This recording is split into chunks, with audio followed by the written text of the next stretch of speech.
You've probably seen hundreds of videos about how to retire, what investments to use, how much money you need to accumulate, and what strategies to follow. But today, I want to talk about something different, something that almost no one, not even most financial advisors, ever talk about. What retirement actually feels like. Because after over 30 years of helping people manage their investments and work toward their retirement, I've noticed the biggest surprise in retirement isn't financial, it's emotional. When that first Monday comes around, no commute, no inbox, no meetings, it feels amazing. Freedom at last. But by Wednesday, a strange question may creep in. Who am I now that I'm not working? It's not depression, it's disorientation. For 40 years, you've had structure, deadlines, a reason to get up early, and suddenly the structure is gone. I've worked with clients who had built their investment portfolios perfectly, but still struggled because they hadn't developed a new rhythm to their days. These are the three emotional gaps that catch most new retirees off guard: structure, purpose, and connection. You can have more than enough money, but if these three aren't filled, you'll still feel unsettled.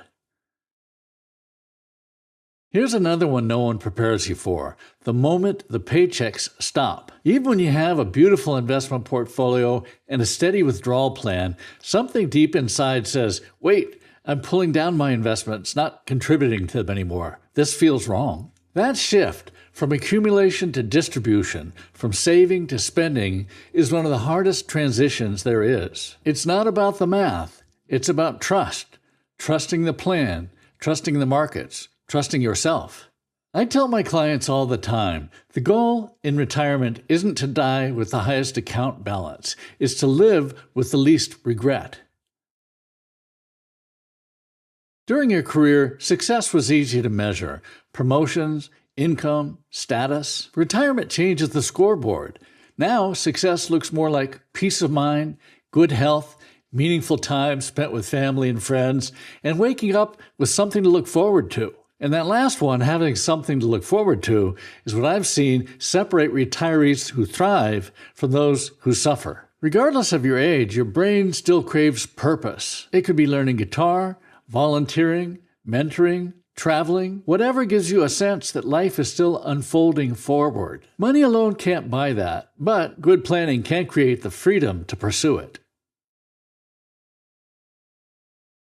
When I sit down with clients, we always run the numbers, of course, but we also talk about what those numbers represent. What kind of life do you want those savings to support? What kind of mornings do you want to wake up to? Who do you want to spend your remaining time with? Because those questions, not your rate of return, are what make retirement truly successful. If you're approaching retirement, yes, get your financial plan in order, but also start designing your emotional plan. Think about your rhythm, your relationships, your purpose, because no matter how much money you have, those are the things that will bring real peace. For more on retirement planning and investment management, watch these videos next.